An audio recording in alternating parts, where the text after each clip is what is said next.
भारत और पाकिस्तान की high commission पर एक बड़ा खुलासे से जुड़ी जानकारी देते हैं, जहां 9 साल में 6 से ज्यादा पाकिस्तानी जासूस पकड़े गए। ये जासूस पाक हाई कमीशन में वीजा अधिकारी के तौर पर काम करते थे, जबकि आईएसआई को भारत की खुफिया जानकारी ये भेज रहे थे। साल 2016 से लेकर 2024 तक दिल्ली से लेकर गुजरात तक फैले इस नेटवर्क में पाकिस्तानी दूतावास के कई अधिकारी, पीआईओ और भारतीय नागरिक भी शामिल पाए गए। ताजा मामला ज्योति मल्होत्रा केस से जुड़ा है। वीजा अधिकारी दानिश का है, जिसे जासूसी के आरोपों के बाद भारत से वापस पाकिस्तान भेजा गया।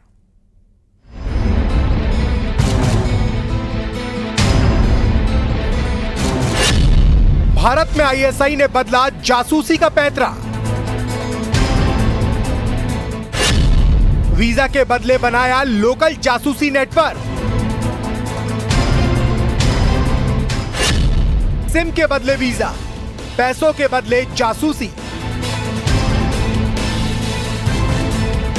हाल ही में ज्योति मल्होत्रा, गजाला, यामीन, अरमान और नोमान इलाही जैसे कई ऐसे स्थानीय लोगों को पुलिस ने भारत के लिए जासूसी करने के आरोप में गिरफ्तार किया है और इनके तार दिल्ली में मौजूद पाकिस्तानी दूतावास तक पाए गए हैं। साथ ही इनसे जिस तरह से जासूसी करवाई जा रही थी, उससे पाकिस्तान की खुफिया एजेंसी आईएसआई के नए पैंतरे के बारे में खुलासा हुआ है, जिसमें पाकिस्तानी दूतावास में तैनात दानिश जैसे वीजा अधिकारी के बारे में खुलासा हुआ है कि वो एक ट्रेंड आईएसआई एजेंट था और भारत में यहीं के लोगों को जासूसी के लिए रिक्रूट कर रहा था। पाकिस्तान की खुफिया एजेंसी आईएसआई दिल्ली में मौजूद पाकिस्तानी दूतावास में अपने एजेंट्स को वीजा ऑफिसर के तौर पर तैनात करती है। वो पाकिस्तान का वीजा चाहने वाले लोगों का बैकग्राउंड चेक करते हैं। बैकग्राउंड चेक करने से मजबूर या जासूसी के लिए तैयार हो सकने वाले लोगों की पहचान करते हैं। पहचान के बाद सिलेक्टेड लोगों के वीजा में रुकावट पैदा करते हैं।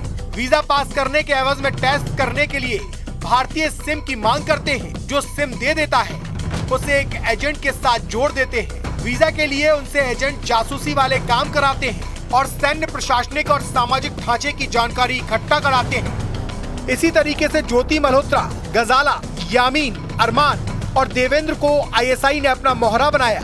लेकिन ये पहली बार नहीं है।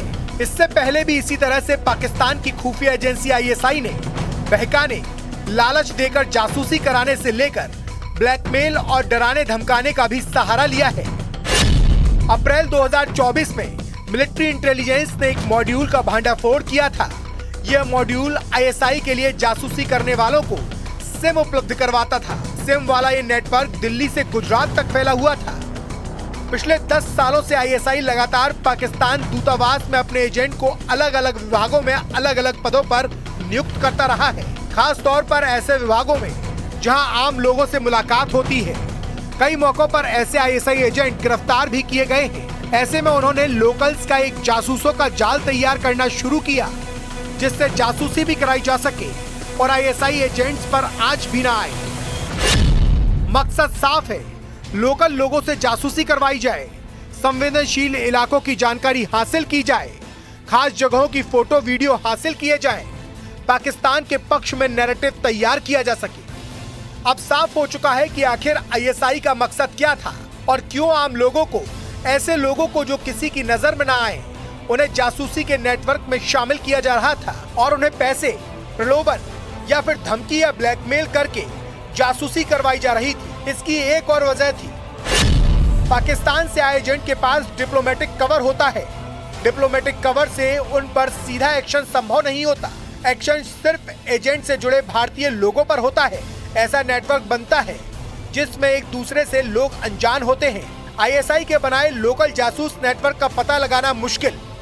इस बार सरकार ने भारत में पाकिस्तान की गतिविधियों के खिलाफ कड़ा रुख अपनाया है और उसकी जासूसी महत्वाकांक्षाओं को पनपने से पहले ही खत्म करने के लिए उच्चायोग से कई वीजा और अन्य अधिकारियों को निष्कासित कर दिया है। और पाकिस्तान हाई कमीशन में जासूसी से जुड़े मामलों की एक लंबी फहरिस्त है, जहां पाकिस्तान उच्चायोग भारत में आईएसआई की आंख और कान बना रहा।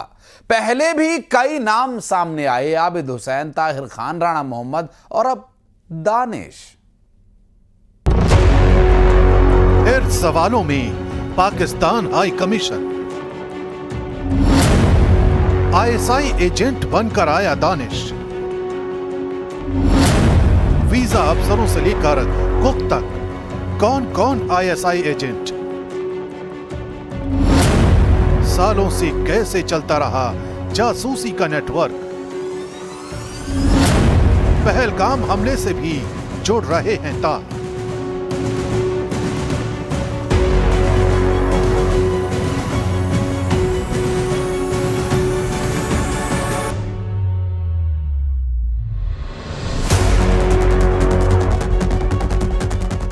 दिल्ली में पाकिस्तान हाई कमीशन के भीतर काम करने वाला एक नाम दानिश अब भारतीय एजेंसियों के रडार पर है। आरोप है कि दानिश सिर्फ एक स्टाफ मेंबर नहीं बल्कि आईएसआई का पूरी तरह से प्रशिक्षित एजेंट है, जो भारत की संवेदनशील जानकारी पाकिस्तान तक पहुंचा रहा था। अब सबसे बड़ा सवाल ये, क्या दानिश सिर्फ एक नाम है या एक पहचान जो जासूसी के लिए गढ़ी गई थी?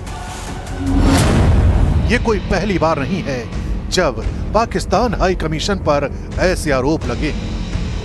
31 मई 2020 दिल्ली पुलिस की स्पेशल सेल और मिलिट्री इंटेलिजेंस ने 2 पाकिस्तानी वीजा अफसरों आबिद हुसैन और ताहिर खान को रंगे हाथों पकड़ा था।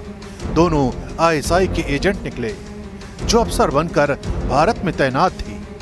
स्टिंग ऑपरेशन में फंसने के बाद दोनों को पर्सोना नॉन ग्राटा घोषित कर भारत से निकाल दिया गया। पर्सोना नॉन ग्राटा तब घोषित किया जाता है जब कोई देश किसी दूसरे देश के राजनयिक को अवांछित घोषित करता है। इस घटना के बाद भारत ने पाकिस्तान हाई कमीशन का स्टाफ 180 से घटाकर 90 कर दिया था। 2021 में फिर एक मामला सामने आया जब राणा मोहम्मद जिया, जो भारत में वीजा अफसर के तौर पर तैनात था, असल में आईएसआई एजेंट निकला। इस केस में एक भारतीय आर्मी कॉन्ट्रैक्टर हबीब भी पकड़ा गया। यानी पाकिस्तान हाई कमीशन भारत में एक छिपा हुआ खुफिया नेटवर्क चला रहा था। भारत में आईएसआई की जड़ें कितनी गहरी हैं, इसका अंदाजा इससे ही लगाया जा सकता है कि साल 2016 में भी क्राइम ब्रांच ने 5 भारतीयों को पकड़ा था जो पीआईओ यानी पाकिस्तान इंटेलिजेंस ऑपरेटिव से जुड़े हुए थे और भारतीय फौज की गोपनीय जानकारी लीक कर रहे थे। भारतीय सुरक्षा एजेंसियों के मुताबिक इस मिशन में कई कर्मचारी फर्जी नामों से आईएसआई के लिए काम करते हैं। कोई कुक के भेष में, कोई ड्राइवर तो कोई कल्चरल स्टाफ बनकर। दानिश का केस भी इसी पैटर्न को दिखाता है। अब जांच में देखा जा रहा है कि उसका नाम, पहचान और ड्यूटी सब नकली थी या नहीं। उधर यूट्यूबर ज्योति मल्होत्रा की कहानी भी लगातार संदेह के दायरे में है।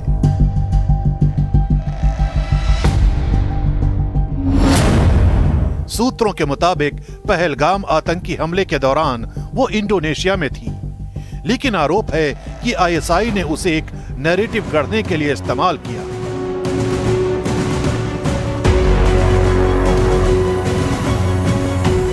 ज्योति ने सभी आरोपों को नकारा है, लेकिन अब उसका मोबाइल और डिजिटल डिवाइसेस जांच के दायरे में हैं। हिसार पुलिस और सेंट्रल एजेंसियां इसी एंगल से जांच आगे बढ़ा रही है।